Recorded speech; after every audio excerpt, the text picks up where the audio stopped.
Hey guys, this is Deftones, live from Bangkok. I'm the new prospective teacher here at the Uplands School. I'm going to be talking about city releases today. A bit about myself, originally from Argentina. I've been lecturing criminology for many years, now remotely due to COVID. And as you just heard, I'm based in Bangkok currently. I'm at about 23.5 million net worth, and I try to increase that by about 100,000 a day. I started playing in April this year when the first wave hit here in Bangkok, and my total investment into the game has been about, I'd say, 4,000 US dollars. Basically, any extras I had from my salary here and such. Anyway, back on to today's topic. So today's topic is city releases. And city releases happen in two different forms in the Upland metaverse. The first is vanilla mode, and the second is non-vanilla mode. So by vanilla mode, we mean cities which are released and you do not know what collections are going to be prior to release. So therefore, you have to make calculated decisions on what you buy in a particular city, in a particular neighborhood, on a particular street. So what I want to cover today is my particular strategy to be able to hit as much as possible at the minimal amount of investment. So let's take the newest vanilla city as an example. So presently, you can see my current holdings in Cleveland. As you see, they're quite diverse, but this is a couple of weeks before the Cleveland release. On minting, when I mint, I try to mint with a group of people. I do my research, and I have my friends on standby. And we decide on what the top 10 neighborhoods are that we consider are going to be prospective collections and such. And what we do is we make calculated decisions to be able to minimize the amount of time necessary to be able to mint. So let's assume that tomorrow, the hypothetical tomorrow, the Cleveland collection was announced. I would focus on one particular neighborhood. My friend would focus on another neighborhood. My other friend would focus on another neighborhood, and we would mint as much as we can in those particular neighborhoods. Now, the question you might be asking yourself is why? Because if we consider we have like the top 5 neighborhoods which are most likely to be collections covered, and we all covered it at mint price, at the very least, we would trade with each other to make sure that we had 3 properties at every single neighborhood. So when vanilla cities are released, the idea is to first cover your bases in what you consider to be the most likely collection neighborhood, and second, to cover as much of the city as possible. So when Cleveland came out, we focused on minting a particular neighborhood in the city. After the release and such, my strategy was to at least have 3 different properties on every single neighborhood, so I wouldn't miss out on the neighborhood collections. Second, on every main street, so I would miss out on the street collections. Sometimes streets don't have to be main streets and are completely random, but a lot of the time, main streets are hit.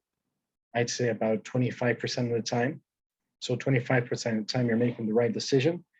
And if you were to mint this way, it wouldn't be a problem at all, because at the end of the day, the idea is you get in and you get out.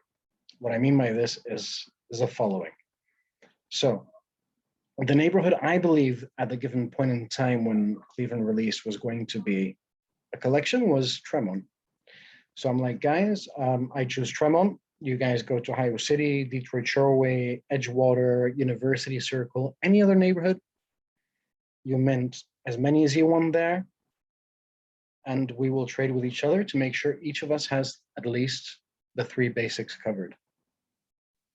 And we try not to mint too high or too low because it is a big risk at the end of the day. Now, I had a strong feeling, call it a hunch, call it an intuition, that Tremont was going to be a collection. And one of my biggest hits in game up to date has been the following. I went all out in Tremont and I bought this school at 390,000 mint.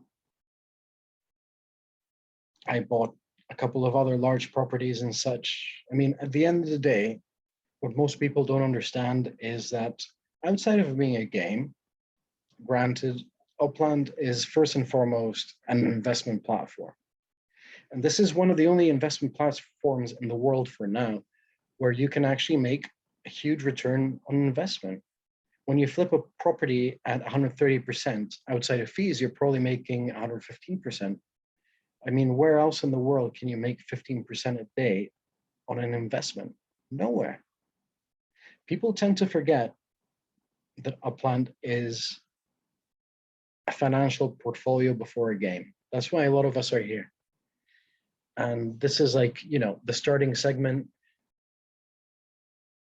in terms of, you know, the way, I mean, a lot of people will learn how to invest through this particular platform in the future.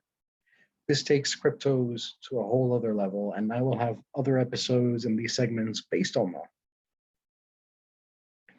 And I hit huge.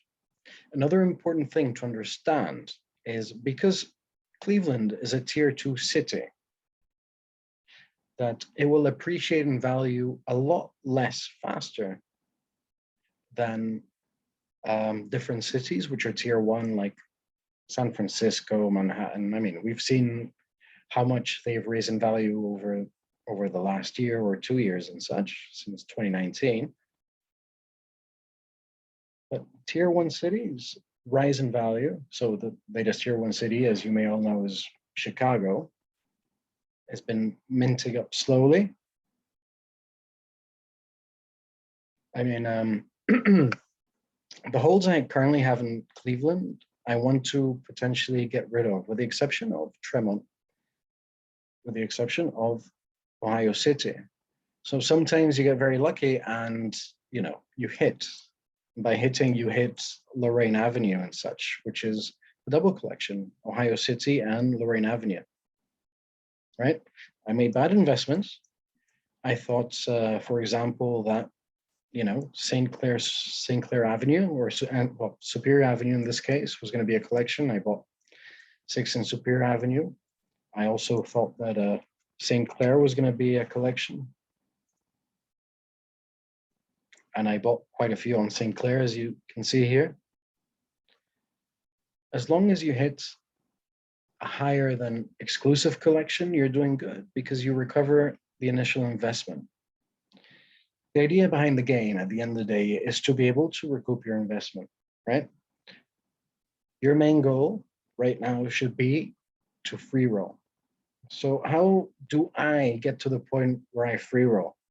So as I told you at the start of the video, I've probably invested about 4,000 US dollars and I'm worth about 22,000 US dollars. A lot of the properties don't hold like inherent value as they're not collection properties, but even then, like at the end of the day, every single property appreciates.